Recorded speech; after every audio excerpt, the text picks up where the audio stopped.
You've probably had that moment where everything seems fine on the surface. You're eating reasonably well, maybe even moving more than before, but the scale doesn't respond. The energy dips hit around the same time every day, cravings show up without warning, and slowly, almost invisibly, your body stops cooperating with the effort you're putting in. It doesn't feel broken, just resistant. That's usually where the narrative begins to shift. Not toward your habits, but toward something deeper, something less visible. Suddenly it's not about calories or discipline anymore, it's about metabolism. This abstract system that everyone talks about but no one really sees. And once the problem becomes invisible, the solutions tend to follow the same pattern. CitrusBurn enters right at that point of uncertainty. It frames the issue as something called thermogenic resistance, a kind of internal blockage that supposedly prevents your body from burning fat efficiently, regardless of what you do on the surface. It's a compelling idea because it removes friction from the story. If the system itself is stuck, then the solution isn't more effort, it's a reset. This is where the mechanism becomes important. The product leans heavily on a compound found in Seville orange peel, positioned as a trigger that can flip a switch inside your metabolism. Around that, it builds a blend of familiar ingredients like green tea, apple vinegar, ginger, and berberine, all tied together under the promise of activating thermogenesis. The message is simple. Your body already knows how to burn fat, it just needs to be reminded. But that simplicity hides something more structural. The entire model depends on you accepting that your metabolism can be externally corrected through a capsule. Not managed, not understood, but corrected. And once you accept that, you're no longer interacting with your body directly, you're interacting with a system through a layer you don't control. The testimonials reinforce this perspective. People describe subtle but consistent changes. Less hunger, more stable energy, gradual weight loss without drastic lifestyle shifts. It's not positioned as extreme or aggressive, which makes it feel more believable.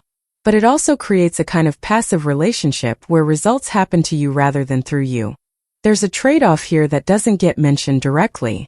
Convenience comes at the cost of visibility. When something works in the background, you don't see the mechanism, you only see the outcome. And over time, that can create a quiet dependency, not necessarily on the product itself, but on the idea that the solution exists outside your own understanding. To be fair, the ingredients themselves are not unusual. Many of them have been studied individually for their effects on metabolism, appetite, or energy regulation. The real question is not whether they do something, but whether combining them in this way creates a reliable, consistent shift across different people and conditions. That part is less clear, and it's where most of these systems tend to become more narrative than measurable. What CitrusBurn really offers is not just a supplement but a framework. It reframes weight loss as a biochemical problem with a biochemical solution.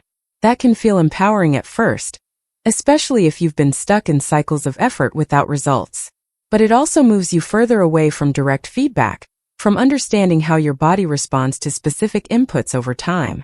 And that's where the deeper tension sits.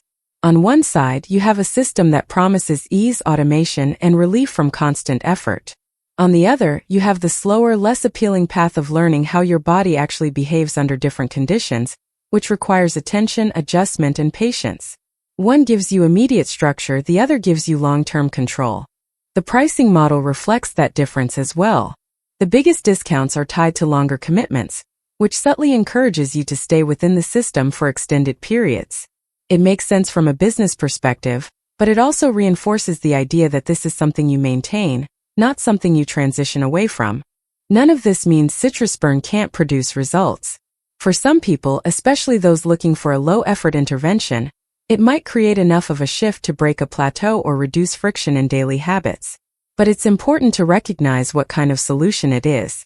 It's not a replacement for understanding your metabolism.